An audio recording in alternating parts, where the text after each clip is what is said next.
Assalamualaikum warahmatullahi wabarakatuh. Selamat pagi Sobat Adiaksa dimanapun berada. Jumpa dengan saya Zufti Aristarani Karim dan rekan saya Yogi Aprianto di podcast Kejaksaan Negeri Bandar Lampung. Kali ini kita kedatangan tamu yang spesial, yaitu Bapak Kasih Intel dan Kasih Piksus dari Kejaksaan Negeri Bandar Lampung, yaitu Bapak Kasih Intel, Bapak Angga Mahatama SHMH, dan Bapak Kasih Piksus Bapak Hasan Asyari SHMH. Oke, kita mau bincang-bincang nih Pak. Jadi seputaran kinerja, capaian kinerja di tahun 2023 khususnya di bidang Pitsus dan bidang Intel ya. Sebelumnya apa kabar nih Pak Kasih Pitsus dan Kasih Intel? Alhamdulillah baik Mbak Tala sama Bang Yogi. Ya, semoga kita semua selalu sehat ya Pak ya. Amin. Amin rabbal alamin. Mbak Tara. Boleh ngomong amin katanya. Iya, enggak apa-apa ya, amin ya. Oh iya. Menjelang pemilu ya. Sensitif sekarang kalau bilang amin. Mbak Tara ini ke Kasih Intel ini kebetulan atasan saya juga. Oh iya Saya iya. kebetulan di Kasubsi di bidang Intel. Oke. Jadi Pak Angga ini Kasih saya. Intelnya. Ya. Baiklah. Masih muda lagi kan? Iya. Semangatnya tinggi-tinggi. Iya, masih muda moncer. Iya. Apa Pak Hasan ini? Ada aja letuk-celetuk. Jadi kalau namanya masih muda, kinerja juga harus lebih ditingkatkan ya. Betul. Iya, minimal walaupun sama tingkat lebih tinggi lagi dari yang kemarin. Betul. Nyambut 2024. Pak. Oke, Sobat Adiaksa perlu kita ketahui nih ya, apa sih Pak, kalau kita berbicara tentang bidang intelijen ya dan bidang Pitsus di Kejaksaan Negeri Bandar Lampung itu seperti apa sih Pak tugas dan wewenangnya? Terima kasih Mbak Tara sama Bang Yogi. Jadi saya selaku Kepala Seksi Intelijen mempunyai peran itu ada dasarnya, yaitu Undang-Undang Nomor 11 Tahun 2021 tentang Kejaksaan Republik Indonesia. Yang sebelumnya Undang-Undang 16 tahun 2004, ya kan? Itu terdapat di pasal 30B Undang-Undang 11 2021 yang salah satu tugas dari kejaksaan di intelijen melakukan fungsi penyelidikan, pengamanan, penggalangan kepentingan penegakan hukum dan juga melaksanakan pencegahan korupsi, kolusi dan nepotisme. Yang salah satu peran kita yang mungkin kawan-kawan banyak tahu juga, kita sering melakukan penyuluhan hukum kepada masyarakat dan juga jaksa masuk sekolah yang ada kita kawan-kawan Intel melakukan sosialisasi sejak dini. Jadi untuk melakukan pencegahan korupsi, kolusi maupun nepotisme. Oke, kalau yang saya tangkap artinya fungsi intelijen ini ada 3 ya. Iya. Ada penyelidikan ya. Ada pengamanan, kemudian ada penggalangan. Iya betul. Kemudian dalam rangka penegakan hukum betul, ya. Betul sekali Bang Yogi. Selain itu juga fungsi intelijen ini ada upaya pencegahan ya. Ya, Tadi salah satunya itu. seperti penerangan hukum, penyuluhan hukum ya itu sebagai upaya pencegahan untuk tidak melakukan tindak pidana korupsi ya, seperti itu ya. Oke, itu di bidang intelijen. Kemudian kalau untuk di bidang Pitsus ini apa nih kepanjangan Pitsusnya? Pak Hasan. Jadi Pak Yogi kalau Pitsus sendiri karena kebetulan kami ini baru ini sepaket ya. Oh, Baru sepaket ini ya, sama-sama baru dilantik ini ya. Iya. Karena sebelumnya saya kan kasih Datun, ini sekarang jadi kasih Pitsus. Kalau belum, beliau kan sebelumnya kasih Pitsus, jadi kasih Intel. Jadi saya banyak belajar nih sama beliau. Saling melengkapi, ya. Nah, kalau Pitsus tindak pidana khusus, yaitu lebih banyak ke penindakan ya. Kalau untuk pencegahannya di beliau, penindakannya di kita. Jadi kalau misalnya kira-kira yang sudah bandel-bandel itu nggak mau lagi dibina, nah di Pitsus lah tempatnya untuk dibinasakan. Bukan. Untuk melakukan penindakannya. Oh, penindakan. Ya. Jadi lebih Iya. ke penyelidikan juga sama, kemudian penyidikan, penuntutan sampai dengan eksekusi. Jadi fungsi dari penyidik, penuntut umum itu ada di Pitsus. Nah, oke. Ya. Tadi lead penyelidikan, penyidikan, penuntutan, eksekusi. Ini untuk perkaranya perkara apa Pak Hasan ya? Ya macam-macam. Yang pasti yang utama adalah tindak pidana korupsi ya. Tindak pidana korupsi. Makanya disebut pidana khusus pidana ya. khusus, betul. Mungkin begitu. Nah, kalau misalnya di Intel ini kan sekarang macam-macam nih kalau di Intel ya Pak Angga ya. Iya, betul. Bukan hanya terkait mengenai ekonomi saja gitu. Ya. Jadi semua ya Pak Angga ya. Ya, ada 75 sektor ya Pak ya. Ya berarti Intel di kejaksaan itu luas juga ya Bang ya. Luas. Jadi bukan hanya mungkin kalau kita lihat diumumkan Intel apa gitu kan. Ya. Ternyata juga luas sekali loh wewenang kita ya. Sebagai kejaksaan. Tadi kita udah dengar ya fungsi dari Intel, kemudian fungsi dari Pitsus, terus ada program-programnya juga tadi ya. Kemudian capaian Tahun 2023 ya Pak. Bisa dijelasin nggak apa aja sih yang sudah dilaksanakan nih di tahun 2023 untuk di Kejari Bandar Lampung sendiri? terhadap program-programnya. Khususnya di Intel, kita kan kerja berdasarkan kinerja. Jadi kinerja kita menurut berdasarkan dengan DIPA yang ada di Kejaksaan Republik Indonesia. Alhamdulillah di mana kegiatan Intel, salah satunya jaksa masuk sekolah, melakukan penyuluhan hukum, penerangan hukum, begitu juga pengawasan aliran kepercayaan, kita melebihi target semua, ya kan? Salah satunya misalnya di penyuluhan hukum ditargetkan di DIPA 2. Kita alhamdulillah lebih dari 40 penyuluhan hukum luar untuk biasa. seluruh wilayah Kota Bandar Lampung ini. Alhamdulillah kinerja kita lebih baik, lebih dari yang ada ditargetkan oleh pemerintah Kejaksaan Pusat. Itu Luar biasa. Jadi standarnya tinggi nih tahun Iya. depannya enggak? Iya, jadi tolak ukur yang sekarang. Sekarang 40 tahun depan 2 kali lipatnya. Betul. Luar biasa kasih Intel kita.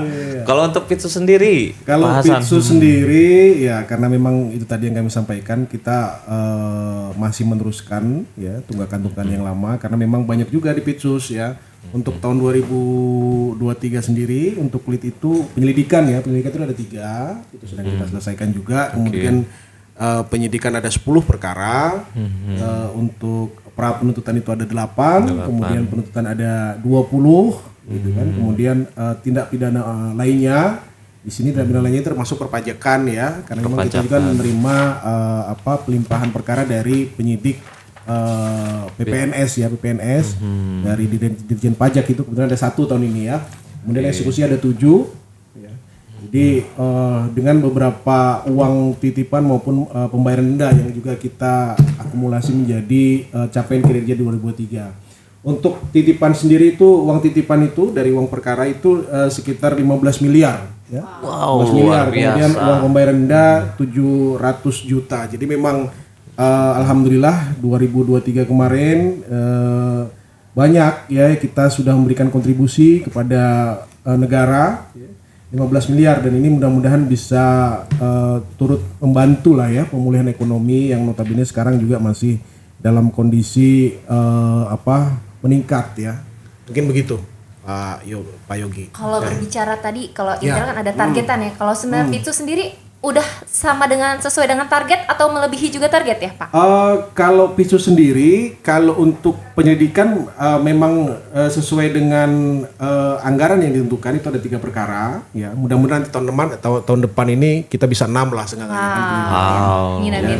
Penyidikan kalau misalnya 10 kita bisa tingkatin nanti. Tapi memang kondisinya ini kan ya tergantung nanti dari kolaborasi semuanya gitu ya, kolaborasi semuanya dari semua stakeholder gitu kan, dari pihak-pihak juga pun dari masyarakat. Kita berharap ya masyarakat di Kota Bandar Lampung ini dapat berkontribusi juga ya, minimal untuk pembangunan kota yang kita cintai ini di bumi Ragum Gawe ini ya. Kalau bisa semua penyelewengan maupun kemudian semua perbuatan-perbuatan yang notabene bisa dia berpotensi untuk merugikan keuangan negara, sampaikan ke kami ya. Jangan takut-takut untuk menyampaikan, karena bukan apa? Karena nggak semuanya kemudian itu tadi, nggak semuanya apa yang sudah masuk kita lakukan penindakan. Karena apa? Di sini kan ada Intel juga. Kebetulan di bawah kepemimpinan Bapak Angga ini yang benar-benar kinerjanya sangat bagus tadi kan. Itu siapa tahu bisa kita juga lakukan nanti ultimum remedium kalau Pitsus ini kan, upaya terakhir. Jadi kalau misalnya memungkinkan nanti minimal kita ingatkan. Jadi kalau masyarakat menyampaikan ke kami, nggak kemudian terus harus langsung penindakan juga nggak. Ya. Minimal kita ingatkan, kita lihat sejauh mana tingkat kerusakan ya secara perekonomian yang diakibatkan oleh perbuatan oknum tersebut. Kalau kemudian dalam artian misal nih kalau di kampung mungkin desa, kalau di kota ini kan kelurahan ya, lurah gitu kan, dia ada dana kelurahan kalau nggak salah ada ya Pak Kasih ya, dana kelurahan ada ya, dana kelurahan gitu kan, dia buat warga mau buat PBB sama lurahnya segala macam, atau kewenangan lurah itu buat surat kependudukan segala macam dipungli gitu kan, sampaikan ke kami nggak apa-apa ya jangan takut-takut, sampaikan ke kami untuk kemudian kita lakukan pembinaan ya, kita bina dulu kalau misalnya memungkinkan mereka untuk kita bina, karena memang juga dalam ketentuannya sendiri, peraturan Mahkamah Agung kalau nggak salah ya, kan ada batasan minimal berapa kemudian perkara yang bisa kita naikkan untuk ke penyidikan. Mungkin begitu Pak Kasintel ya. Betul sekali. Jadi luar biasa ya.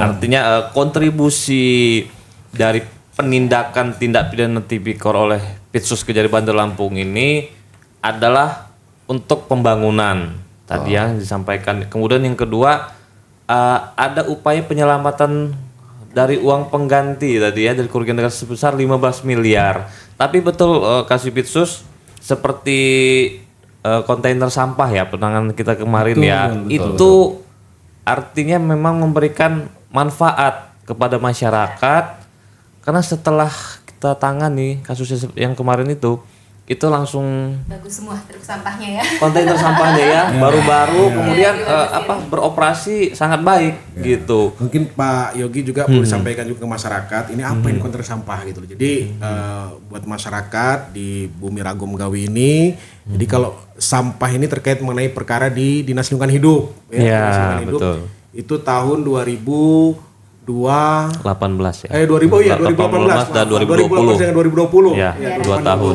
Ya. Memang perlu diketahui masyarakat juga gitu ya. Mungkin selama ini kan sering lewat di depan rumah gitu kan, ada sampah truk-truk sampah itu yang sudah bocor-bocor. Nah, itu karena memang speknya juga nggak sesuai. Iya.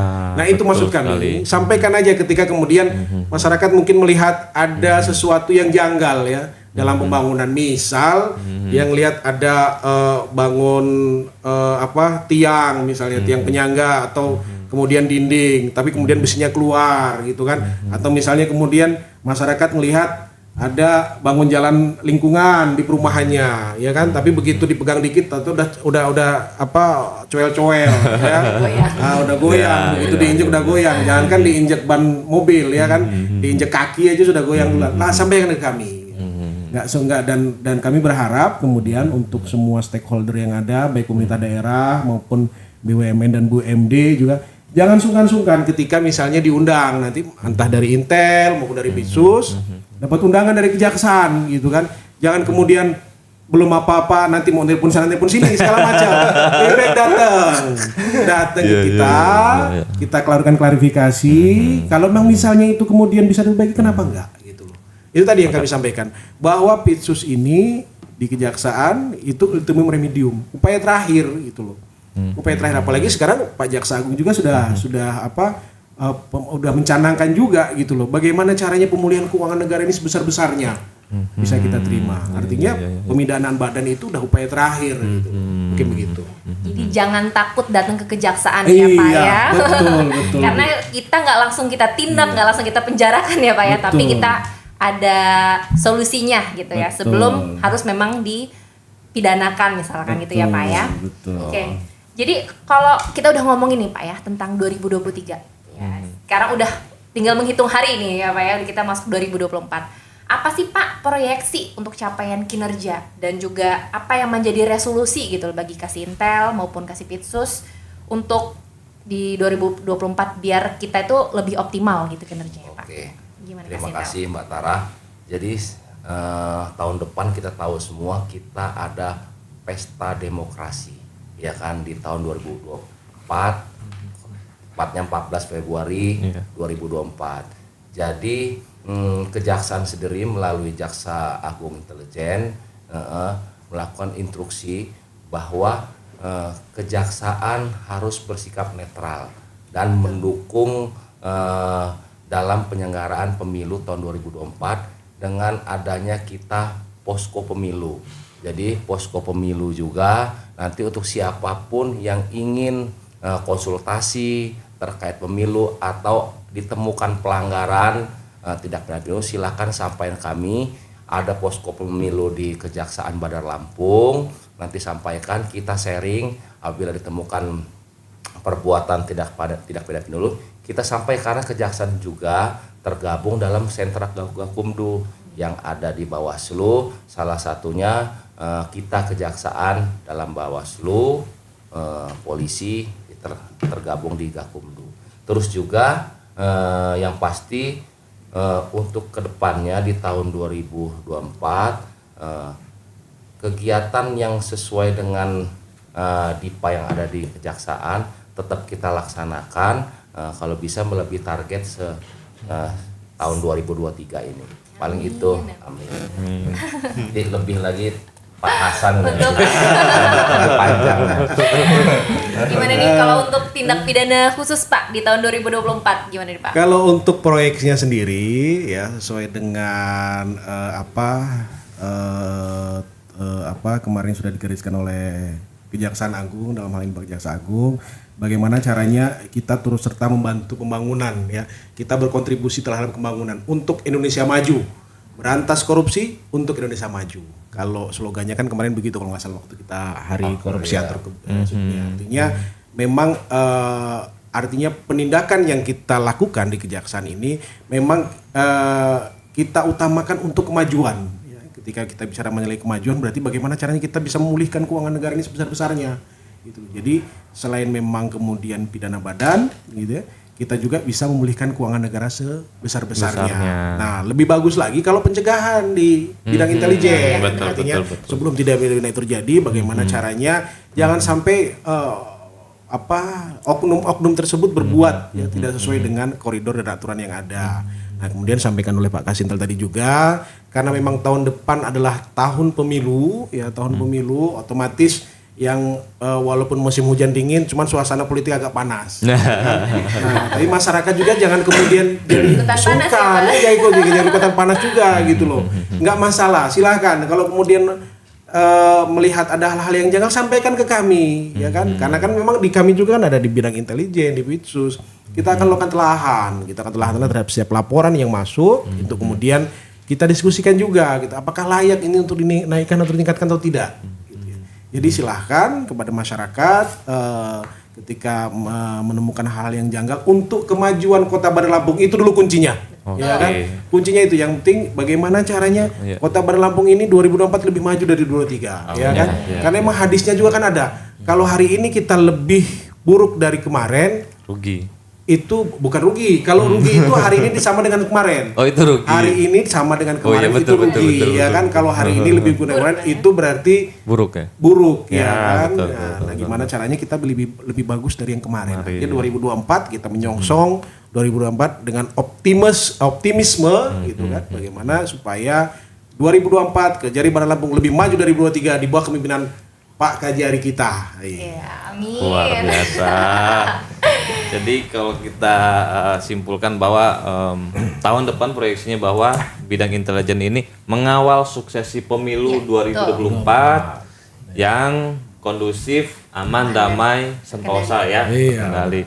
Kemudian tindak pidana khusus itu fokusnya adalah penindakan sebagai upaya untuk pemerataan pembangunan ya, pemulihan keuangan negara dan pemulihan keuangan negara.